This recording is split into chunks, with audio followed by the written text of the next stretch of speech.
What's going on, everybody? This is an episode from the No Gimmicks Needed Wrestling podcast. Do you like podcasts and you want to see the full podcast? Make sure you check out the No Gimmicks Needed Wrestling podcast on all your podcast platforms, such as Apple Podcasts, Google Podcasts, Stitcher, Spotify, iHeartRadio, among many others. But you're listening to the episode right here on YouTube, so make sure you hit that like button and below, and make sure you hit the subscribe button to NC Studios and NC Level Up for all your gaming needs. This is the Nerd Coalition. Enjoy the show. All right, before we get out here, I want to talk about, because we had, I guess you want to call it a wrestling death. I don't mean to laugh like that, but it was we had a lot of deaths also, and the other ones I want to have to talk about on Nerdgasm. But this one, because he falls more on the wrestling side, and we lost Pete Rose. Pete Rose is a baseball player, for those who don't know. Wrestling fans know that he is Kane's greatest rivalry. But...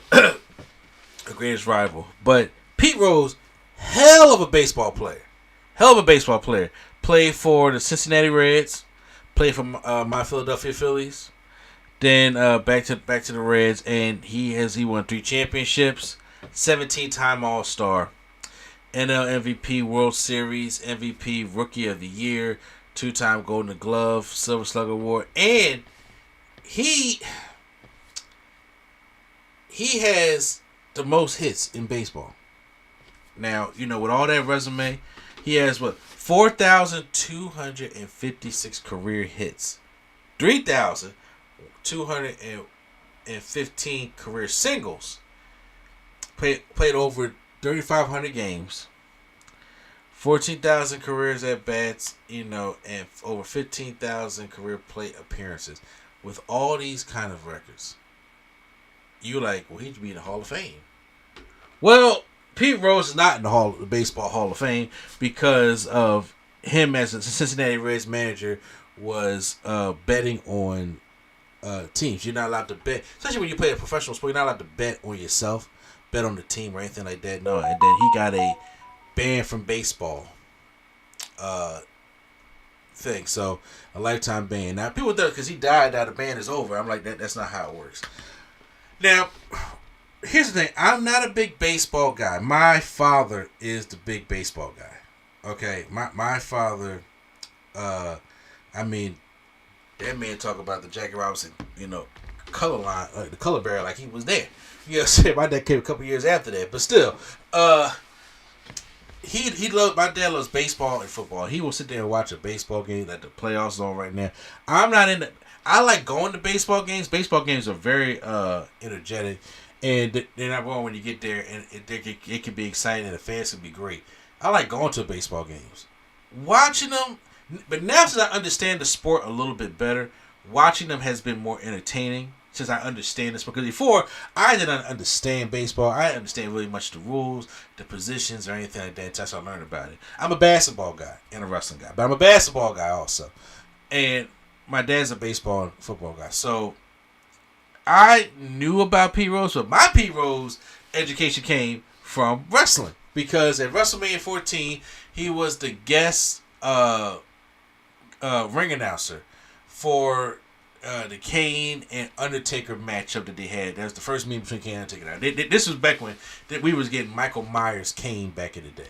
Now, Pete Rose was, and it was in Boston, and so Pete Rose was healing it up in there, you know. How about it, you know? So he was doing a great job. Pete Rose is one of the people I would say that he understood wrestling. Because, you know, you got celebrities that come into wrestling that don't understand how these things work. And he just got it. He understood it. He understood the characters. He understood making a fool of yourself. He understood that, you know, how to sell things and how to be a heel. He got it. Then, so when Kane comes out, he says some things to Kane. Kane gives Pete Rose a tombstone at WrestleMania 14. WrestleMania 15, the next year, which is in Philly, he comes out as a San Diego Chicken and starts attacking Kane. And then, when he does that, Kane pulls off the mask and he sees this Pete Rose again, and then he goes back and gives Pete Rose another tombstone at WrestleMania 15 as he's trying to get his revenge back. And it was great. And then WrestleMania 2000, which is WrestleMania 16, Pete Rose ain't done. And Kane is in a tag team match with Rikishi, X-Pac, and Road Dogg, the most put together match. WrestleMania 2000 was just no singles matches. Everything was just put together. Pete Rose comes back and has his baseball bat try to attack Kane. Kane gets him a choke slam this time, and then this time Rikishi gives him a stink face. And then that was the end of the Pete Rose Kane rivalry. It ended right there. We got a trilogy. Each year we got a trilogy. It was great. So in 2004, WWE said, well, since the MLB is not going to put you in their Hall of Fame, we're going to put you in our Hall of Fame in the celebrity wing. And I was like, okay, that was the start of the celebrity wing when it came to WWE in their Hall of Fame in 2004. So Pete Rose in there, and it was a cool moment in there. But that's where my knowledge of Pete Rose came. And then when I found out more about what was going on with Pete Rose and stuff like that, and then there have been some other accusations of that were going with Pete Rose about having sex with an underage woman in Cincinnati. I don't know where it was at. And I was just like, oof. I haven't dug that deep into other problems with Pete Rose also.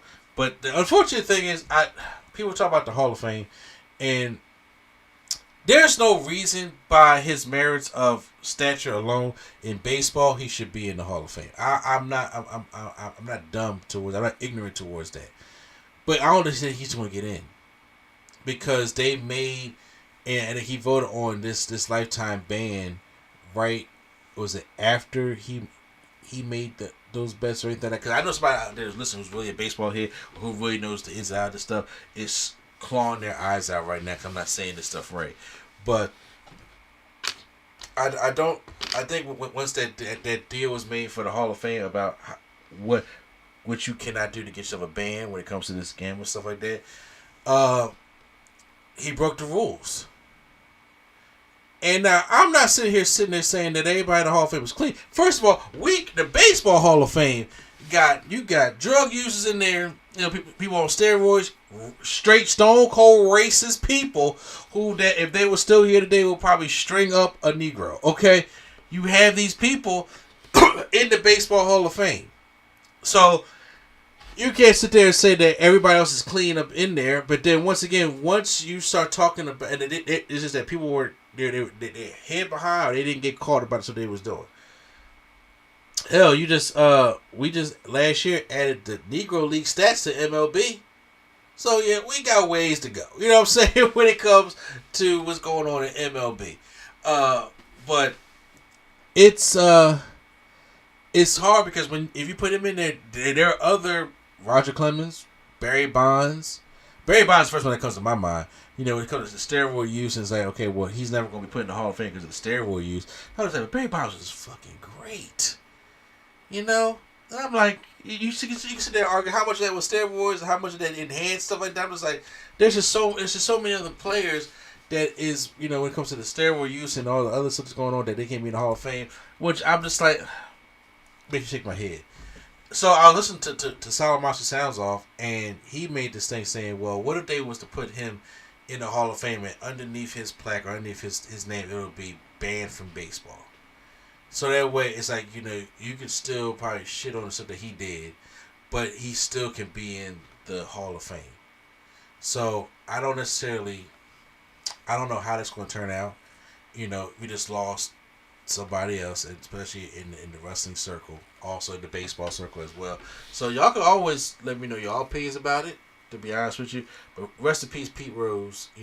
That trilogy with Kane you had was entertaining, and he has the stats to be a Hall of Fame for baseball. We just got to see where it goes.